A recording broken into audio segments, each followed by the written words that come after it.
शहर के 1 मंजिल पक्के मकान से अच्छा गांव का 3 मंजिल मकान।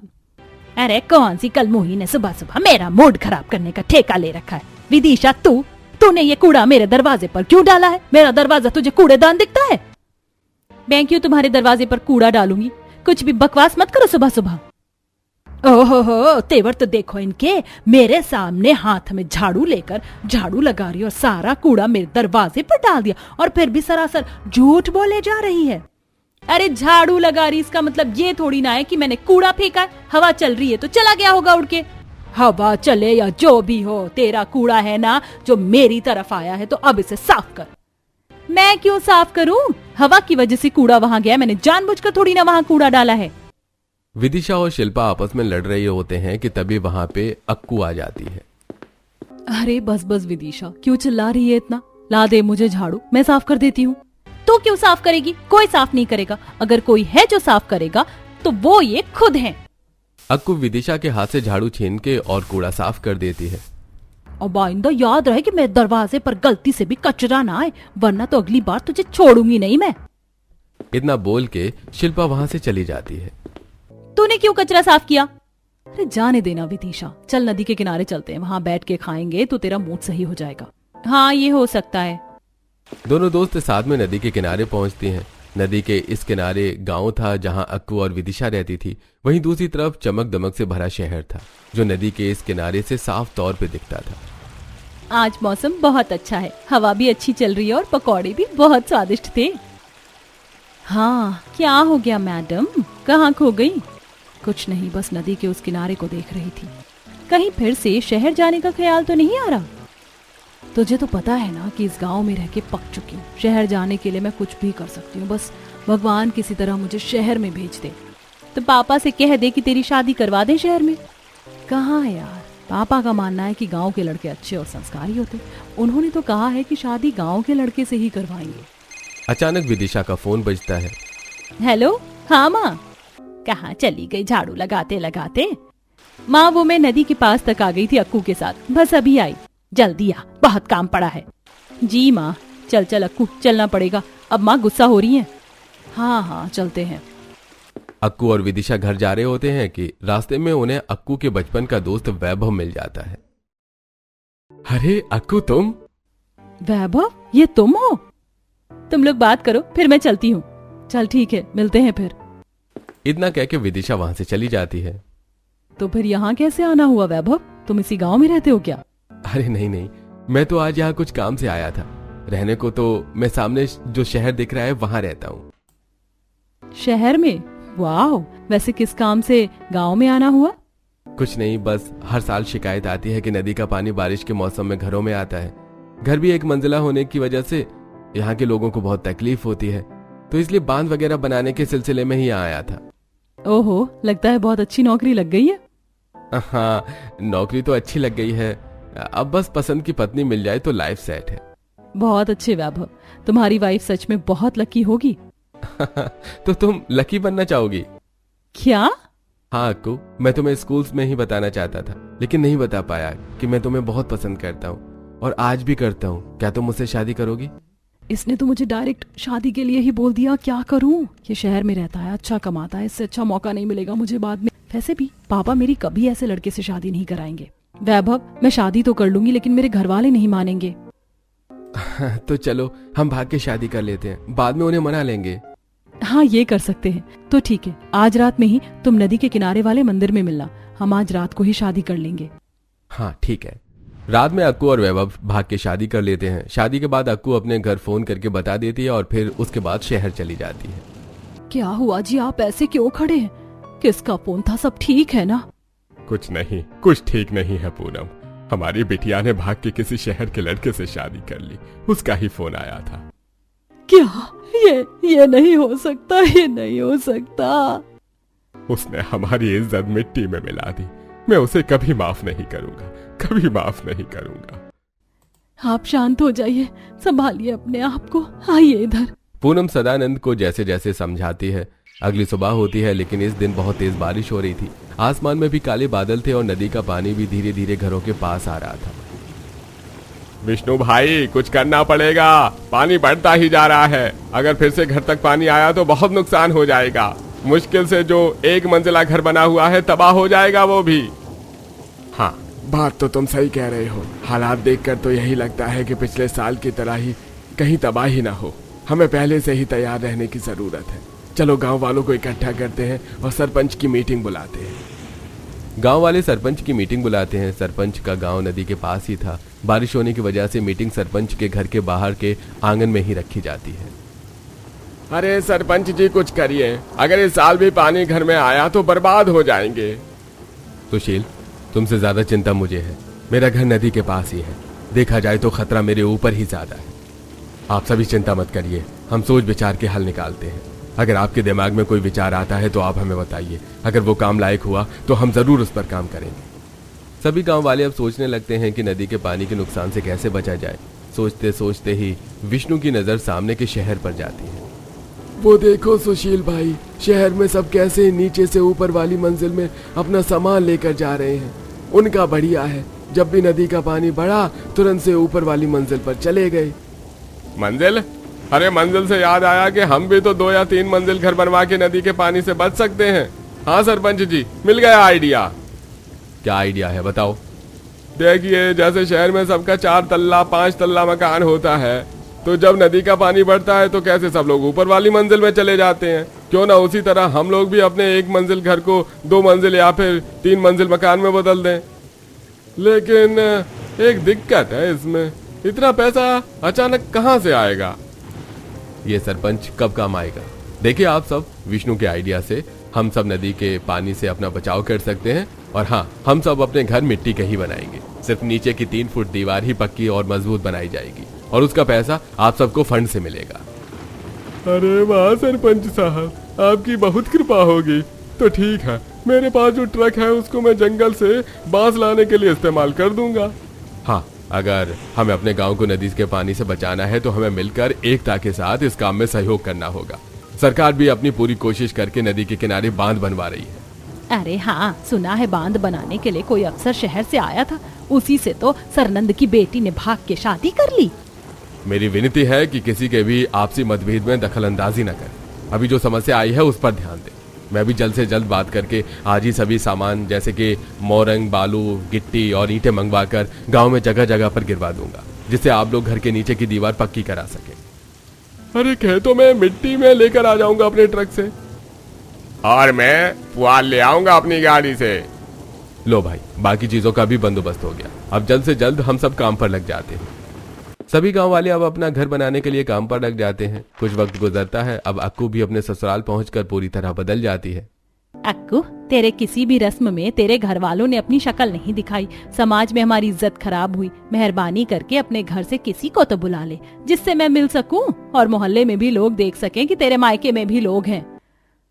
माँ जी, मैं क्या करूँ, हमारी शादी ऐसे हालातों में हुई थी जिसके बाद मेरी मम्मी और पापा अब मेरी शक्ल भी देखना नहीं चाहते। तो किसी और को ही बुला ले।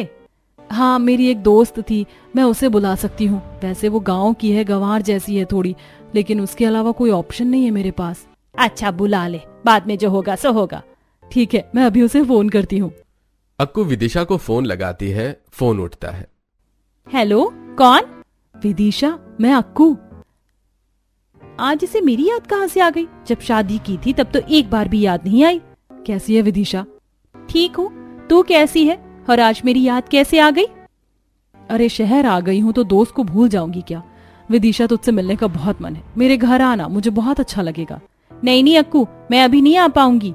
तू मेरे लिए इतना भी नहीं कर सकती विदिशा, आ जाना। अच्छा अच्छा ठीक है, मैं आऊंगी, तुम बार बार मत कहो। मुझे पता था तुम जरूर आओगी। हाँ, मैं आऊंगी। विदिशा फोन पे बात कर ही रही होती है कि तभी विदिशा की भाभी आ जाती है। कहाँ जाओगी विदिशा? अक्कू, मैं बाद में बात करती हूँ। हाँ ठीक है। अक्कू का फोन था? हाँ भाभी, अक्कू जिद कर रही है कि मैं उसके घर यानी ससुराल जाऊं। मुझे हाँ भी करना पड़ा, लेकिन माँ मुझे अकेले शहर जाने नहीं देंगी। आप भी चलिए ना मेरे साथ। चल ठीक है, तेरी भाभी तेरे साथ चलेगी। मैं माँ को बोल दूंगी कि अपनी सहेली से मिलने जा रही। थैंक यू भाभी। विदिशा और आस्था अगले दिन ही अक्कू के घर जाने के लिए शहर पहुंचती हैं। भाभी, यहाँ कितना जाम लगा है और सब कितना हॉर्न बजा रहे। मेरा तो सर दर्द हो रहा है इस हॉर्न से। कान पे हाथ लगा के बस आगे बढ़ती जा, रुकी रही तो ये लोग कान से खून निकाल देंगे। हाँ भाभी ठीक कहती हो, ना जाने यहाँ लोग रहते कैसे, हमारे गांव में कितना सुकून है। इतने में पीछे से एक आदमी विदिशा को धक्का देकर आगे चला जाता है। अरे ये क्या है, दिखाई नहीं देता क्या इसे? विदिशा तुम्हें लगी तो नहीं? नहीं, बच गई। शहर के लोगों की यही तो खासियत है, सबको जल्दी होती है लेकिन फिर भी टाइम पे कोई नहीं पहुंचता। वही तो, चलिए भाभी, अक्कू का घर आ ही गया। विदिशा और आस्था अक्कू के घर पहुंचती हैं। अरे अक्कू देख, तेरी गंवार दोस्त आ गई। अरे मेरा मतलब गांव की दोस्त आ गई, पानी ले आ जरा। गंवार दोस्त से क्या मतलब था आंटी? मैं गांव की हूँ, इसका मतलब मैं गंवार होंगी और आप लोग पढ़े लिखे? बेटा गलती से निकल गया था, इतना भड़क क्यों रही हो? गांव की हो तो गांव की ही तो बोलेंगे, शहर की थोड़ी ना। मैं अक्कू से मिलने आई थी। अक्कू अक्कू। आ रही हूँ विदिशा, तू फिर से गांव की तरह क्यों चिल्लाने लगी? ये शहर है, यहाँ सब सभ्य लोग रहते हैं। अच्छा, तो शहर के लोग सभ्य और गांव के लोग गंवार? अब देख विदिशा, जो बात है सो बात है। गांव में देखना कैसे मिट्टी के घर होते हैं, यहाँ देख पक्का मकान, एसी, कूलर, गाड़ी, सब कुछ है। तो ये एक मंजिला घर का दिखावा करने के लिए तुम मुझे यहाँ बुलाई थी? एक मंजिल है तो क्या हुआ, पक्का है, गांव की तरह मिट्टी का तो नहीं। अरे हमारे गांव में अब 3 मंजिला घर बन रहे हैं, जो तुम शहर वालों के 1 मंजिला घर से बहुत अच्छे हैं। अब मैं यहाँ 1 मिनट नहीं रुक सकती। वापस अपने गंवार गांव जा रही हो क्या? चलिए भाभी, ये शहर के लोग ऐसे ही होते हैं, अक्कू भी बदल गई है अब। इतना कह के विदिशा और आस्था वहां से निकल जाते हैं और अपने गांव वापस आ जाते हैं। वहां आस्था और विदिशा सबके घर देखते हुए जाते हैं। अरे सुशील काका, आपका घर तो बहुत बढ़िया बन गया। नीचे से मजबूती के लिए पक्का घर और ऊपर से ठंडक के लिए मिट्टी का 3 मंजिला घर। वैसे चाचा, 2 मंजिला घर बनने की ही बात हुई थी, तो ये 3रा मंजिला कैसे बन रहा है सबका? हाँ बेटा, थोड़ा थोड़ा अपना पैसा लगाकर सब 3रा मंजिला भी बना रहे कि अगर कभी पानी का स्तर ऊंचाई ज्यादा हुई तो हम 3रे मंजिले पर जा सकें। हालांकि अब तो बांध भी लगभग बन ही गया है इस तरफ, अब संकट शहर की तरफ है। हाँ काका, इधर बांध बनेगा तो अब पानी शहर की तरफ बढ़ेगा। हाँ चलो अच्छा है, हम सबने अपने 3 मंजिला घर बनवा लिए। शहर में सबके कोई ना कोई रहते हैं, तो जगह रहेगी तो आराम से रह सकेंगे सब। वैसे भी घर तो अब एकदम अंतिम पड़ाव पर है, 1-2 दिन में पूरा तैयार हो जाएगा, फिर पूरे गांव में 3 मंजिला मकान हो जाएंगे। हाँ काका सही कह रहे हैं। विदिशा और आस्था अपने घर चली जाती हैं। नदी का पानी अब धीरे धीरे शहर की तरफ बढ़ रहा था। नदी का पानी अब शहर में आ रहा है, सभी शहर के लोग अब गांव की तरफ जा रहे हैं। हमारा तो कोई गांव में रहता ही नहीं है, हम कहाँ जाएंगे? बहू तू एक बार अपने पापा से बात करके तो देख। पापा नहीं मानेंगे माँ, मैं जानती हूँ, लेकिन हाँ हम लोग विदिशा से बात कर सकते हैं। ऐसा करते हैं, सामान लेकर हम लोग उसके गांव चलते हैं, एकाएक पहुँचेंगे तो वो हमें मना भी नहीं कर पाएगी। मना ना करे तो सही है, वरना जैसी बेइज्जती हमने की थी उसके बाद तो कोई पानी भी ना पूछे। आप लोगों को ऐसा नहीं करना चाहिए था। खैर जो भी हो, अब सामान बांधते हैं और निकलते हैं यहाँ से। वैभव, विभा और अक्कू विदिशा के घर के लिए निकलते हैं। विदिशा के घर के बाहर पहुंच के अक्कू विदिशा को फोन करती है। अब तुमने मुझे क्यों फोन किया है? विदिशा तू मेरी दोस्त है, मैं तुझे ही तो फोन करूंगी। मैं तेरे घर के बाहर अपने परिवार के साथ खड़ी हूँ, प्लीज हमें अपने 3 मंजिले घर में थोड़ी सी जगह दे दे कुछ दिनों के लिए। क्या तुम गांव में हमारे घर के सामने हो? रुको मैं अभी आई। विदिशा घर के बाहर आती है और देखती है कि अक्कू और उसका परिवार बारिश में भीग रहे होते हैं और ठंड से कांप रहे होते हैं। विदिशा उन्हें इस हाल में देखकर घर के अंदर ले जाती है। विदिशा उन्हें सूखे कपड़े बदलने के लिए देती है और गर्माहट के लिए चाय देती है। इस चाय से बहुत आराम मिल रहा है, नहीं तो बारिश में भीग भीग करके तो ऐसा लग रहा था कि हम लोग कहीं बर्फ वाली जगह पर आ गए हैं। हमें खुशी है कि आप लोग हमारे घर पर आए, हमें बहुत अच्छा लगा कि हम आपकी मदद कर रहे हैं, लेकिन अक्कू के पापा को ये अच्छा नहीं लगेगा। सिर्फ इंसानियत के लिए हम ये कर रहे हैं। इतना बोल के उषा चूल्हे पे खाना बनाने लगती है। अगर आपको एतराज ना हो तो चूल्हे के पास मैं भी आके बैठ सकती हूँ। दरअसल अब तक ठंडक लग रही थी, वहाँ थोड़ी गर्माहट पहुँचेगी। हाँ आ जाइए। विभा के साथ अक्कू और वैभव भी चूल्हे के पास आके बैठ जाते हैं। वाकई मिट्टी के चूल्हे से इतना आराम मिलेगा, ये मैंने कभी सोचा भी नहीं था। हाँ वही तो माँ।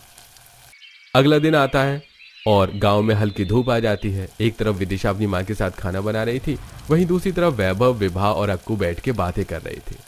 माँ देखिए, आज धूप निकली लेकिन फिर भी ये घर कितना ठंडा है। ये मिट्टी की वजह से है, मिट्टी गीली है इसलिए कमरा ठंडा है, भले बाहर धूप निकली है। अरे वाह, गांव की ये तरकीब तो शहर के एसी को भी फेल कर देती है। हाँ सही कह रही है। विदिशा जरा पानी दे देना। ठंडा पानी देना बेटा। ठंडा पानी कहाँ मिलेगा माँ, फ्रिज थोड़ी है। फ्रिज नहीं है तो क्या हुआ, हमारा मटका है ना। विदिशा विभा को पानी देती है। वाकई पानी एकदम फ्रिज की तरह ठंडा है। सच में गांव की बात ही अलग है। यहाँ शुद्ध और देसी तरीके से हर चीज का हल है।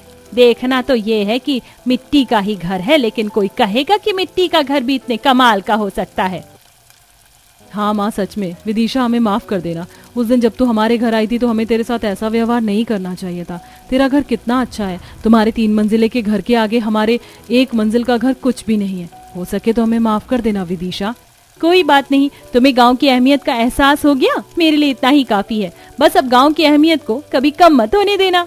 विदिशा और अक्कू बात कर ही रहे होते हैं, तभी वहां अक्कू के मम्मी पापा आ जाते हैं। अक्कू की माँ अक्कू को मारने ही वाली होती है, तभी विदिशा उन्हें रोक लेती है। तू यहाँ क्यों आई है वापस?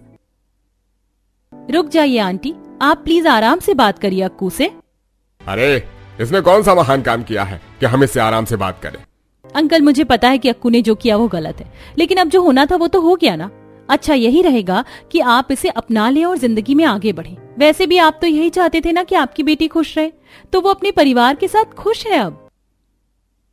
हाँ पापा, मुझे माफ कर दीजिएगा, माफ कर देना माँ। एक बार हमसे बात कर ली होती पगली, हम भी तो तेरी खुशी ही चाहते थे। गलती हो गई माँ। अब चल, जो हुआ सो हुआ। अपनी बेटी से हम ज्यादा दिन तक नाराज नहीं रह सकते। अब आप सब लोग हमारे घर यानी अपने घर चलिए, अपने 3 मंजिले घर में। अरे वाह अक्कू, अब तो तेरा भी 3 मंजिला घर हो गया। हाँ माँ, और अब हम वहीं रहेंगे। इस तरह अक्कू और उसके ससुराल वालों को समझ आ जाता है कि शहर के 1 मंजिले मकान से बढ़िया गांव का 3 मंजिला का मकान है।